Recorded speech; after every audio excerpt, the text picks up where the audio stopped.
My name is Rachel, I'm 30 years old, and this is the story of how my husband, Daniel, broke me in a way I never thought possible.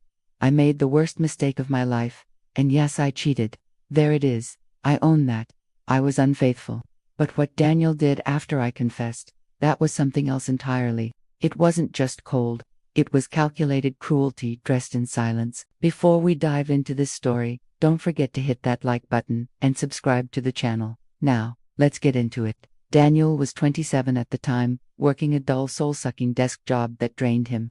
He came home every single day at exactly 6:15 p.m., without fail. By 7 o'clock, dinner was on the table. Then came television until 10 o'clock, then lights out, the same routine. Day in, day out, we were living in a loop, predictable, steady, lifeless. The truth is, I felt like a ghost in my own marriage long before I ever met Caleb. The spark was gone. Our conversations were short, shallow. There was no excitement, no warmth. I didn't feel seen. I didn't feel loved. It wasn't an excuse, but it was the hole I found myself in when I started talking to Caleb, a guy who worked in the office next to mine. At first, it was harmless, just small talk while grabbing coffee, casual jokes, light banter. But then the conversations turned deeper, more personal. He made me laugh again. He noticed things about me, my favorite snack, the way I twisted my hair when I was nervous. He saw me, and slowly, I started feeling like a woman again. Not just a wife, not a roommate, not a live-in maid. The affair lasted a few months, and as wrong as it was, those months reminded me I was still alive. But the guilt, it chewed me up from the inside out. I ended it with Caleb. I cut it off clean. I knew I had to tell Daniel. I couldn't lie anymore. The weight of the truth was too heavy to carry, and I needed to come clean. I expected an explosion when I told him. Yelling, anger, maybe even our wedding photos tossed into a garbage bag. Instead, Daniel sat there, silent, like I'd just told him someone had died. He stared at the floor. Then he asked questions. How long had it gone on? Did I love him? I answered everything truthfully. I didn't hold back. And then, to my complete shock, Daniel said he wanted to work on our marriage, that maybe this was our rock bottom, and we had to face it together. I was so relieved, I could barely breathe. I suggested counseling. I threw myself into repairing what I'd broken. I cooked his favorite meals. I dressed up. I wore the lingerie he used to love. I wrote little love notes and left them in his lunch, in his car, even on the mirror in our bathroom. He thanked me, but in that cold, distant tone, like I was a coworker doing a decent job, not a wife, not someone he once couldn't wait to come home to. When I asked if he still wanted me, he'd say things like, "You look nice," but his eyes were empty. There was no passion, no emotion, just ... absence. Desperate, I even told him out of guilt and insanity that if it helped him feel better, he could sleep with someone else, just to even the score. I know how crazy that sounds now, but I was clinging to anything, any shred of hope that we could make it through. Eventually, I asked him if he was seeing someone else. He looked me straight in the eye and said, "There's someone I've been talking to.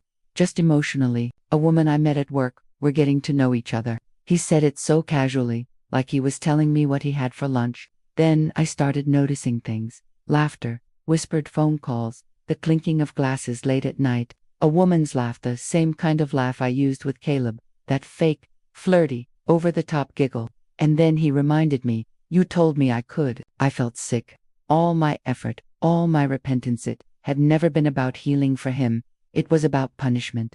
Making me suffer, making me squirm, making me paranoid and jealous. But here's the cruelest part. Later found out there was no other woman, no emotional affair, no secret dates. He had made it all up. The texts, the calls, the giggles, and elaborate performance designed to drive me crazy. And it worked. He said he wanted me to feel what he'd felt when I cheated. That people make mistakes, but forgiveness isn't pretending to forgive while planning revenge. That's when I realized he had never truly forgiven me. He couldn't. His pride wouldn't let him. He didn't want to heal. He wanted to win. And when I was broken enough, when I was so desperate I could barely look at myself in the mirror, he left. Quietly, efficiently. 3 days after he told me he'd think about counseling, he packed a bag and moved into a new apartment. No explanation, no screaming match, no drama, just a line in the sand. My friend Natalie later told me she saw him downtown, in his car, holding hands with a woman. Maybe it was true, maybe it wasn't. At that point, it didn't even matter. He filed for divorce. The papers came with cold, clean precision, irreconcilable differences. That was it. I begged him to reconsider. I told him I'd do anything. And he just stared at me, dead-eyed, and said, "It's done." I heard him cry once, through the bathroom door, late at night.